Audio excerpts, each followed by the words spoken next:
Lecture 13 chapter 4 moving coil galvanometer. Now galvanometer क्या होता है? तो कि गैल्वेनोमीटर एक डिवाइस है जो क्या करता है, करंट जो है वो डिटेक्ट करता है एंड वोल्टेज को मेजर करता है।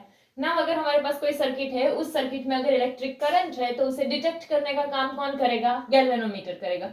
सो लेबोरेटरीज में वहां पर हम गैल्वेनोमीटर का यूज करते हैं करंट को डिटेक्ट करने के लिए। सो लेबोरेटरीज में वो ऐसा ए मीटर होगा, मिली ए मीटर, माइक्रो ए मीटर, या ऐसा हम उसका यूज कर सकते हैं। एंड अगर हम थोड़ा सा सर्किट में मॉडिफिकेशन कर दे तो हम इसको एज अ वोल्ट मीटर भी यूज कर सकते हैं कि जो वोल्टेज को मेजर करे। नाउ गैल्वेनोमीटर में होता क्या है? तो गैल्वेनोमीटर जो है उसमें एक कॉइल होगी एंड उस कॉइल में ऐसे N number of turn suppose आए हुए होंगे एंड उसके आसपास एक सिलेंड्रिकल सॉफ्ट आयन कोर आया हुआ होता है। नाउ ये कॉइल जो है वो एक फिक्स्ड एक्सिस पे होगी एंड यहाँ पर ये सिलेंड्रिकल कोर जो है वो इस तरह से होगा कि जिससे करके ये कॉइल जो है ना वो फ्रीली रोटेट कर सके। एंड यहाँ पर दो मैग्नेट रखे हुए हैं, ठीक है, इधर नॉर्थ है इधर साउथ है। तो ये इसकी वजह से क्या हो रहा होगा? तो कि मैग्नेटिक फील्ड हो जो है वो हमें देखने को मिलेगा। तो यहाँ पर हमें मैग्नेटिक फील्ड देखने को मिलता है, बट ये सिलेंडर जो है उसकी वजह से यहाँ पर जो मैग्नेटिक फील्ड होगा वो कैसा होगा? रेडियल होता है। रेडियल यानी ऐसे टाइप का, ये जहां जैसा शो किया है ना ऐसे टाइप का मैग्नेटिक फील्ड होगा। एंड यहाँ पर कि ये दोनों मैग्नेट के बीच में यहाँ पर ये वाला जो स्पेस है वहां पर मैग्नेटिक फील्ड जो है वो कैसा होगा? यूनिफॉर्म होगा। एंड यहाँ पर एक स्प्रिंग रखा हुआ होगा। जब यहाँ करंट फ्लो हो रहा होगा तो उसकी वजह से क्या होगा? तो कि ये जो है वो रोटेट करेगा एंड ये जैसे ही रोटेट करेगा यानी कि इसमें टॉर्क प्रोड्यूस हुआ होगा, ऐसा बोल सकते हैं।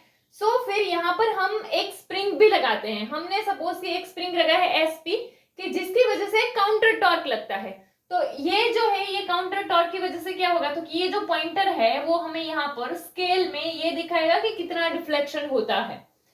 अगर हम इसको इससे देखें तो जैसे गैल्वेनोमीटर है, गैल्वेनोमीटर में क्या होगा? तो कि एक कॉइल होता है एंड उस कॉइल में बहुत सारे टर्न्स होंगे एंड ये जो है कैसे? तो कि एक फिक्स एक्सिस से रखी होगी उस तरह से कि जिससे करके ये फ्रीली रोटेट कर सके।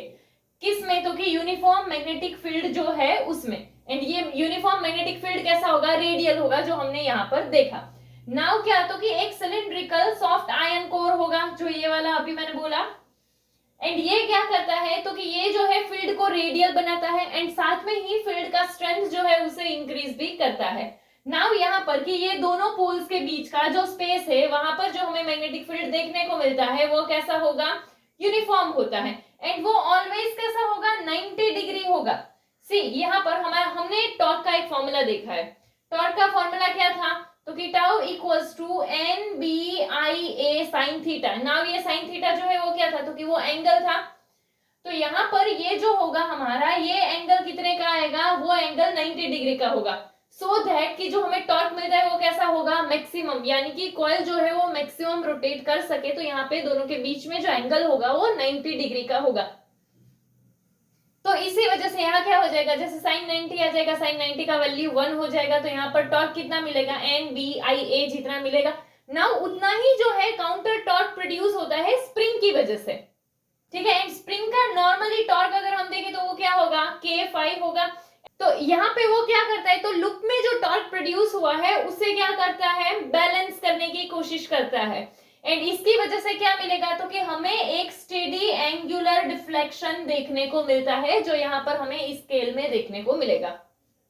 डन। एंड ये जो पॉइंटर है कि जो हमें ये स्केल शो करता है उसको किससे? तो कि स्प्रिंग से कनेक्ट किया होता है।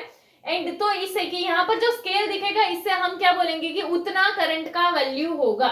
एक चीज याद रखनी है, यहाँ पर कॉइल में जो टॉर्क प्रोड्यूस हो रहा है उसे बैलेंस करने का काम यहाँ पर स्प्रिंग में जो टॉर्क प्रोड्यूस होगा वो करता है।